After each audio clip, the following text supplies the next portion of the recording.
Hi friends, welcome to Lakshmi Max. 24 March 2026 yesterday நடந்த RRB NTPC கிராஜுவேட்ல கேட்ட GK question discuss பண்ண போறோம்.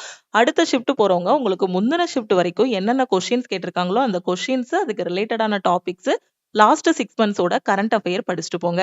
இப்பதான் மேம் நான் ரயில்வே படிச்சிட்டு இருக்கேன், எஸ்எஸ்சி படிச்சிட்டு இருக்கேன், எனக்கு எங்க இருந்து படிக்கணும் எப்படி படிக்கணும்னு தெரியல. இப்ப வந்திருக்க குரூப் டி எக்ஸாம் அப்ளை பண்ணிருக்கேன், இனி வரக்கூடிய SSC exam RRB exams apply பண்ண போறேன். எனக்கு ஒரு பெஸ்டான ஆன்லைன் கிளாஸ் வேணுங்கிற ஸ்டூடெண்ட் நம்ம லக்ஷ்மி மேக்ஸ் ஆப்ல இருக்கக்கூடிய ஆல் இன் ஒன் கோர்ஸ்ல ஜாயின் பண்ணிக்கோங்க. இந்த கோர்ஸோட ஃபீஸ் வந்து 1999 லைஃப் டைம் வேலிடிட்டி. ஜாயின் பண்றதுக்கு இந்த நம்பருக்கு ஐ வாண்ட் ஆல் இன் ஒன்னு மெசேஜ் பண்ணுங்க. அதே மாதிரி குரூப் டிக்கு டெஸ்ட் எடுக்கணும், என்டிபிசிக்கு டெஸ்ட் எடுக்கணுங்கிற ஸ்டூடெண்ட் 499 பே பண்ணி நீங்க டெஸ்ட் பேட்ச்லயும் ஜாயின் பண்ணிக்கலாம். என்டிபிசி அண்டர் கிராஜுவேட் படிச்சிட்டு இருக்கேன், கடைசி ஒரு மாசம் மேக்ஸ் அண்ட் ரீசனிங் நான் ரிவிஷன் பண்ணணுங்கிற ஸ்டூடெண்ட் மேக்ஸ் அண்ட் ரீசனிங்கான ரிவிஷன் பேட்ச்ல ஜாயின் பண்ணிக்கோங்க. இந்த பேட்சோட ஃபீஸ் வந்து 399. டெய்லி பேசிஸ்ல கரண்ட் அஃபேர் படிச்சு அதுக்கு டெஸ்ட் எடுக்கணுங்கிற ஸ்டூடெண்ட் சிஏ கோர்ஸ்ல லைஃப் டைம் வேலிடிட்டியோட ஜாயின் பண்ணிக்கலாம்.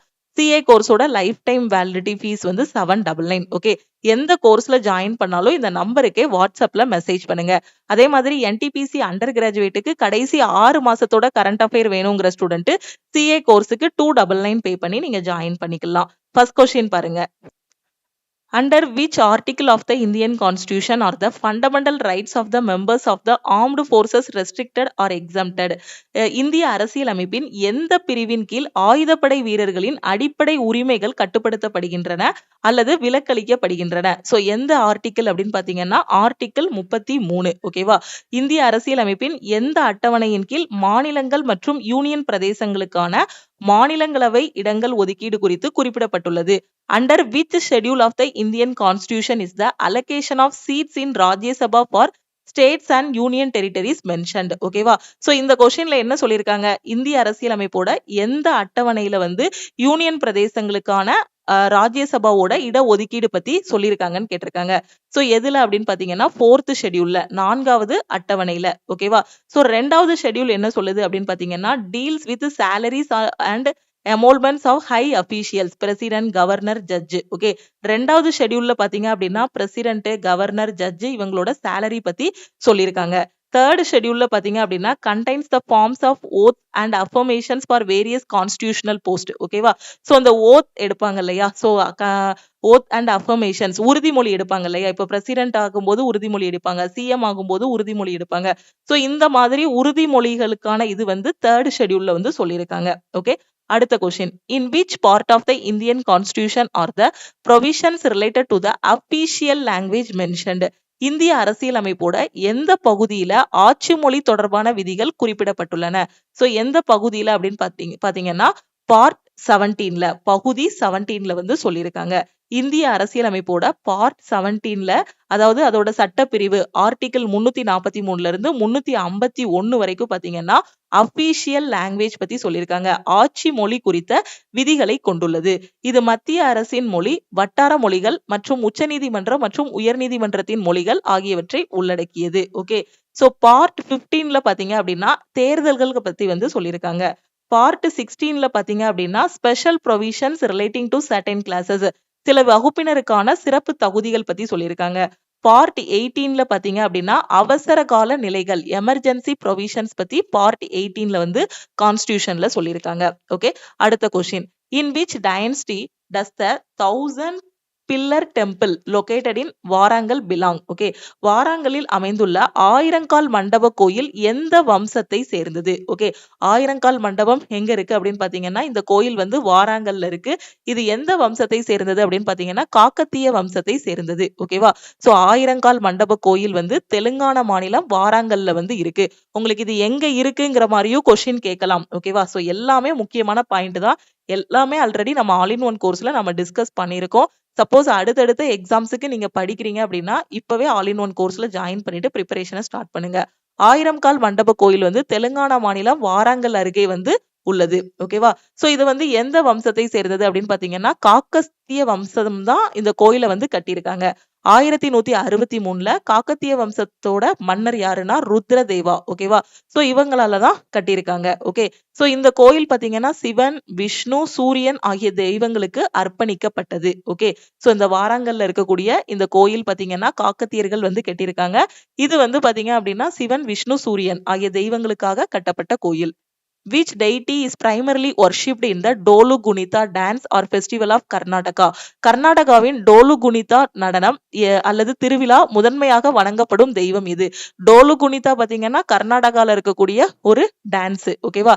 சோ எந்த தெய்வத்தை வணங்குறதுக்காக இந்த டான்ஸ் அப்படின்னு பாத்தீங்கன்னா சிவபெருமான். ஓகேவா? So lord Shiva. ஓகேவா? சோ லார்ட் சிவபெருமான வந்து வணங்குறதுக்கான dance.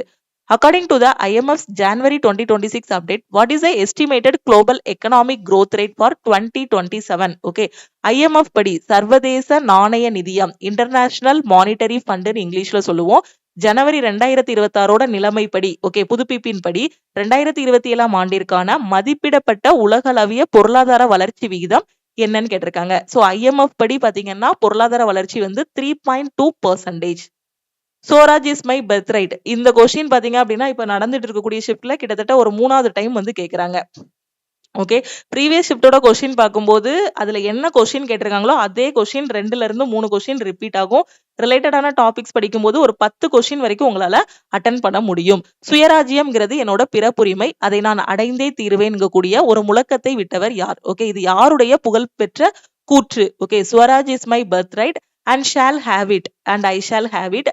Whose famous statement is this? யாரோடது? திலகரோடது. பால கங்காதர திலகர். இவரோட அந்த முழக்கம் தான் சுயராஜ்யம் எனது பிறப்புரிமை, அதை நான் அடைந்தே தீருவேன் அப்படின்னு சொன்னாரு. இவரை வந்து லோக்மானிய திலக் அப்படின்னு சொல்லலாம். ஓகே. லோக்மானிய திலகர் அப்படின்னு சொல்லலாம். 1916 ஆண்டுல இந்த சக்தி வாய்ந்த முழக்கத்தை வந்து இவர் எழுப்பினார். ஓகே. அதே மாதிரி டூ ஆர் டை, செய் அல்லது செத்து மடி அப்படின்னு சொன்னவர் யாரு? காந்தியடிகள். ஓகே. மகாத்மா காந்தி. அதே மாதிரி சுபாஷ் சந்திர போஸோட ஃபேமஸான ஒரு கோட்ஸ் என்ன அப்படின்னா give me blood and I shawl give you freedom. ரத்தத்தை கொடுங்கள், நான் உங்களுக்கு சுதந்திரத்தை தருகிறேன். இது சுபாஷ் சந்திர போஸோடது. ஓகே. இது மாதிரி ஒவ்வொரு தலைவர்களோட கோட்ஸும் வந்து எக்ஸாம்ல கேட்பாங்க.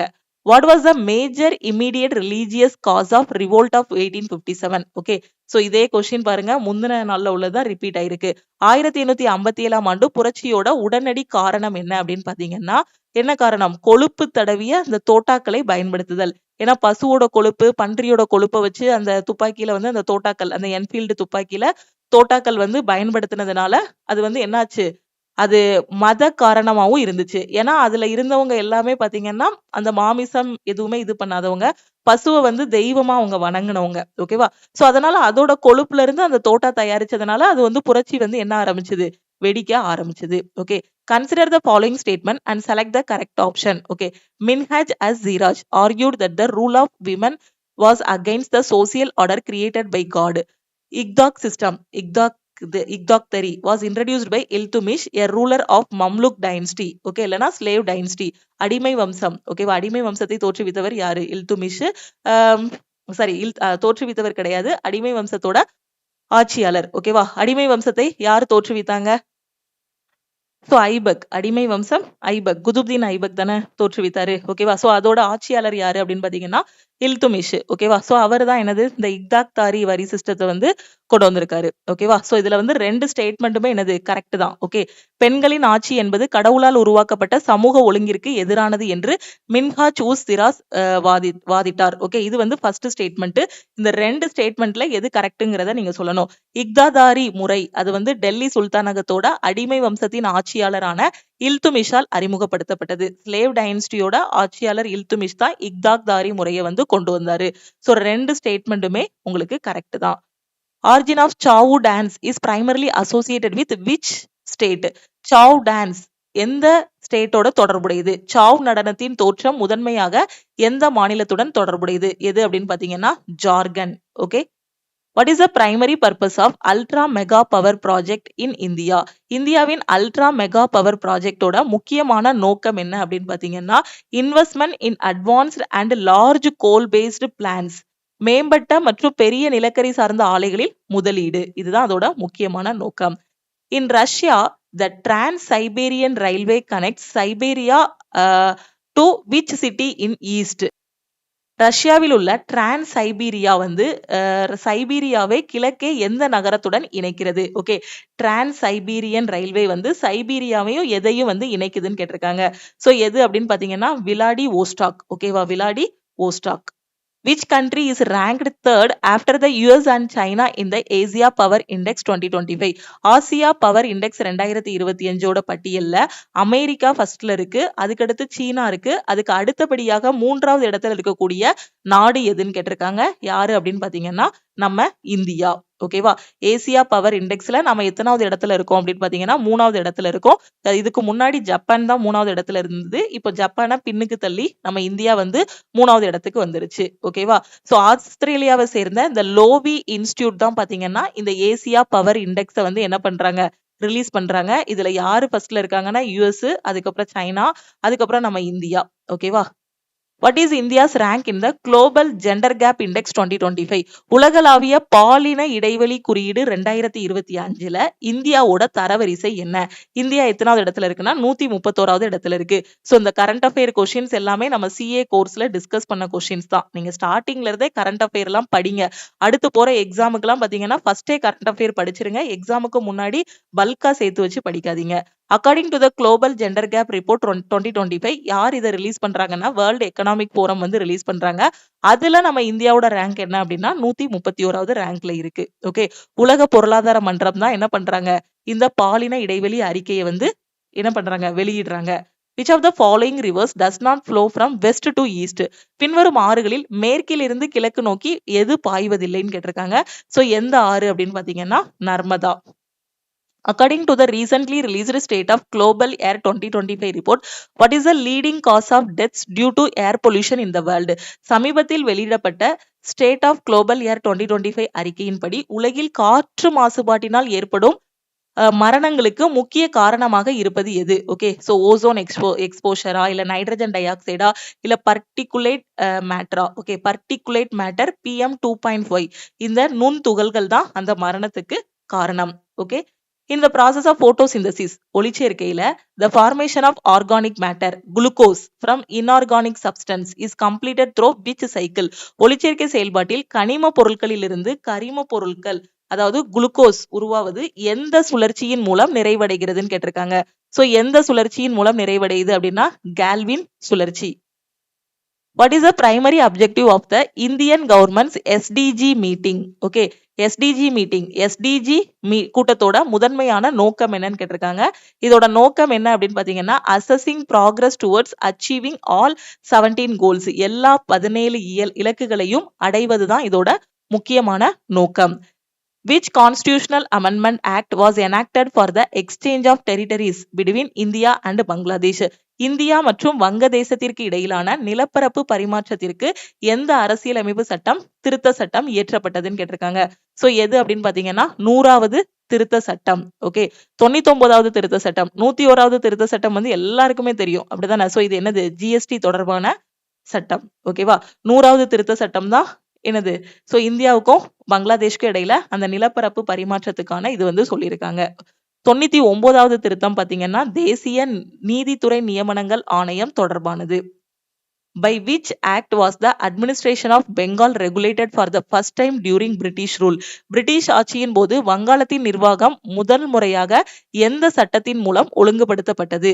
சோ எது மூலம் அப்படின்னு பாத்தீங்கன்னா ரெகுலேட்டிங் ஆக்ட் 1773, ஒழுங்குமுறை சட்டம் 1773. ஓகே, 1773ஆம் ஆண்டு ஒழுங்குமுறை சட்டம் இந்தியாவின் கிழக்கிந்திய கம்பெனியின் விவகாரங்களை கட்டுப்படுத்தவும் ஒழுங்குபடுத்தவும் பிரிட்டிஷ் அரசாங்கம் எடுத்த முதல் நடவடிக்கை. ஓகே, இது வங்காள ஆளுநரை வங்காளத்தின் தலைமை ஆளுநர் அப்படின்னு மாத்தினாங்க. ஓகே, வாரன் ஹேஸ்டிங்ஸ் முதல் தலைமை ஆளுநராக பொறுப்பேற்றார்.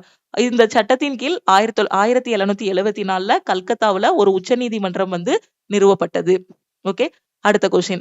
Article 42 of the Indian constitution is related to which of the following?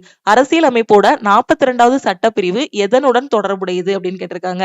So எதோடது அப்படின்னு பாத்தீங்கன்னா just and humane conditions of work and maternity relief, நியாயமான மற்றும் மனிதாபிமான பணிச்சூழல் மற்றும் மகப்பேறு நிவாரணம். இதுதான் என்னது 42வது சட்டப்பிரிவு. Which was the Stand Up India scheme launched to promote economic empowerment in India? இந்தியாவுல பொருளாதார வலுவூட்டலை ஊக்குவிப்பதற்காக ஸ்டாண்ட் அப் இந்தியா திட்டம் வந்து எப்ப தொடங்கப்பட்டதுன்னு கேட்டிருக்காங்க. ஸ்டாண்ட் அப் இந்தியா திட்டம் வந்து 5 ஏப்ரல் 2016ல இந்தியாவுல தொடங்கப்பட்டது. ஓகேவா? சோ 5 ஏப்ரல் 2016ல நம்ம பிரைம் மினிஸ்டர் நரேந்திர மோடியால வந்து ஸ்டாண்ட் அப் இந்தியா திட்டம் வந்து தொடங்கப்பட்டது. இதோட முக்கியமான நோக்கம் என்ன அப்படின்னா எஸ்சி எஸ்டி பட்டியல் சாதியினர், பட்டியல் பழங்குடியினர் மற்றும் பெண்களுக்கிடையே அடிமட்ட அளவில் தொழில் முனைவோரை வந்து ஊக்குவிப்பதுதான் இந்த ஸ்டாண்ட் அப் இந்தியா திட்டத்தோட நோக்கம். ஓகே, எஸ்சி எஸ்டி விமன் ஆண்டர்பிரனர்ஸை வந்து ஊக்குவிக்கிறது. At which place do the Ravi, Beas, Satluj rivers merge into the Indus River? Ravi, Beas மற்றும் சட்லஜ் ஆறுகள் வந்து எந்த இடத்துல இருந்து சிந்து நதி கூட வந்து இணைகிறதுன்னு கேட்டிருக்காங்க. சோ எதுல அப்படின்னு பாத்தீங்கன்னா மீத்தன் கோட். ஓகே, சோ இந்த இடத்துலதான் சிந்து நதி கூட இந்த நதிகள் எல்லாமே இணையுது. Which dynasty's ruler built the Hazar Sudan in Siri Fort, Delhi? டெல்லியில உள்ள சிரி கோட்டையில ஹசார் சுதன், ஓகே, 1000 தூண்களை கொண்ட ஒரு அரண்மனை. இது வந்து எந்த வம்சத்தோட ஆட்சியாளர் கட்டினாருன்னு கேட்டிருக்காங்க. சோ கில்ஜி வம்சத்தோட ஆட்சியாளர். ஓகே, ஹசார் சுதுன் 1000 தூண்களை கொண்ட ஒரு அரண்மனை. கில்ஜி வம்சத்தோட சக்தி வாய்ந்த ஆட்சியாளராக இருந்த அலாவுதீன் கில்ஜி கிபி 1303ல வந்து இதை வந்து கட்டியிருக்காரு. ஓகேவா?